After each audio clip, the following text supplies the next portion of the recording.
નમસ્કાર. ચાલો આજે વાત કરીએ એક એવી ટેકનોલોજી વિશે જે ખબર પણ ના પડે એમ આપણી આખી દુનિયા બદલી રહી છે. હા, આપણે વાત કરી રહ્યા છીએ આર્ટિફિશિયલ ઇન્ટેલિજન્સની, એટલે કે એઆઈની. ચાલો આજે એને એકદમ સહેલી ભાષામાં સમજીએ. જાણીને કદાચ નવાઈ લાગે, પણ હકીકત એ છે કે એઆઈ તો આપણી ચારે બાજુ છે.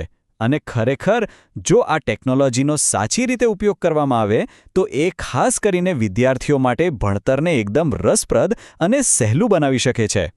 તો સૌથી પહેલો સવાલ મનમાં એ જ આવે કે ભાઈ આ એઆઈ છે શું આખરે? ચાલો, કોઈ અઘરા શબ્દો નહીં, એકદમ સાદી ભાષામાં સમજીએ કે આ શું ચીજ છે.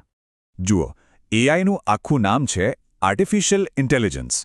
ગુજરાતીમાં કહીએ તો કૃત્રિમ બુદ્ધિ.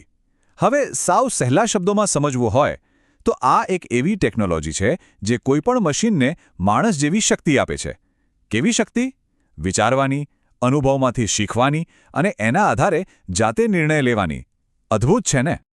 આને હજી સહેલું બનાવીએ. વિચારો, આપણે કેવી રીતે શીખીએ છીએ? આપણા અનુભવોમાંથી, બરાબર ને? બસ એ જ રીતે એઆઈ શીખે છે. પણ એના માટે અનુભવ એટલે શું? ડેટા.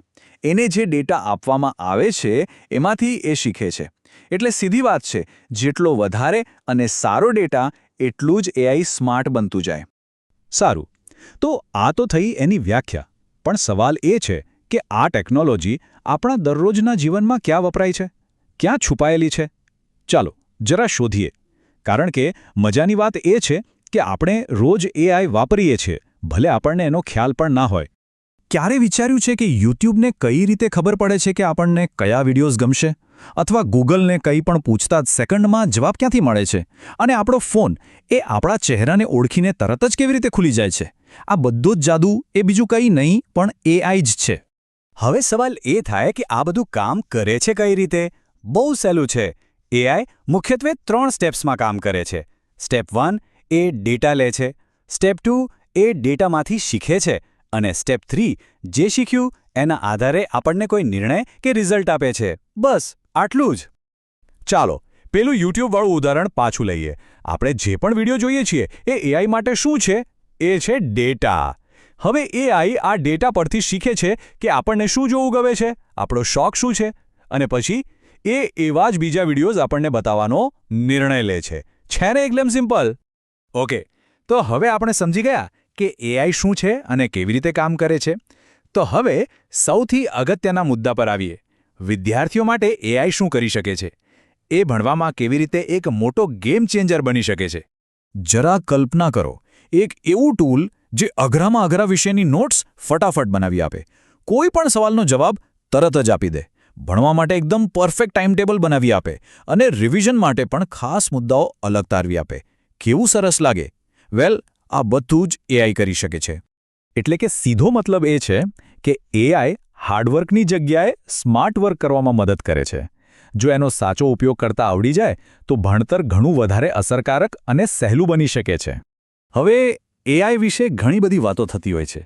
ખાસ કરીને ફિલ્મો અને વાર્તાઓમાં જે બતાવાય છે એના કારણે લોકોના મનમાં એના ભવિષ્યને લઈને થોડો ડર પણ છે. તો ચાલો આજે એ ડર અને એની પાછળની વાસ્તવિકતા વચ્ચે શું તફાવત છે એ સમજીએ. સૌથી મોટો ડર કયો છે? એ જ કે એઆઈ આપણી નોકરીઓ લઈ લેશે. પણ હકીકત કદાચ કંઈક જુદી છે. સમજો, એઆઈ કોઈ માણસની જગ્યા નહીં લે, પણ હા, જે માણસ એઆઈનો ઉપયોગ કરતા શીખી જશે એ ચોક્કસ એવા લોકોથી આગળ નીકળી જશે જેઓ નથી જાણતા. એટલે કે એઆઈ આપણો દુશ્મન નથી, પણ એક શક્તિશાળી સાધન છે. અને ખાસ કરીને ભણતરની દુનિયામાં આ વાત ગાંઠ બાંધી લેવા જેવી છે. એઆઈ એક જબરદસ્ત આસિસ્ટન્ટ છે જે ઘણી બધી માહિતી આપી શકે છે, પણ એ ક્યારેય શિક્ષક કે ગુરુની જગ્યા ન લઈ શકે. એ ભૂલવું ન જોઈએ. જુઓ, દરેક પાવરફુલ ટેકનોલોજીની 2 બાજુ હોય છે. એઆઈના પણ ફાયદા છે અને ગેરફાયદા પણ છે.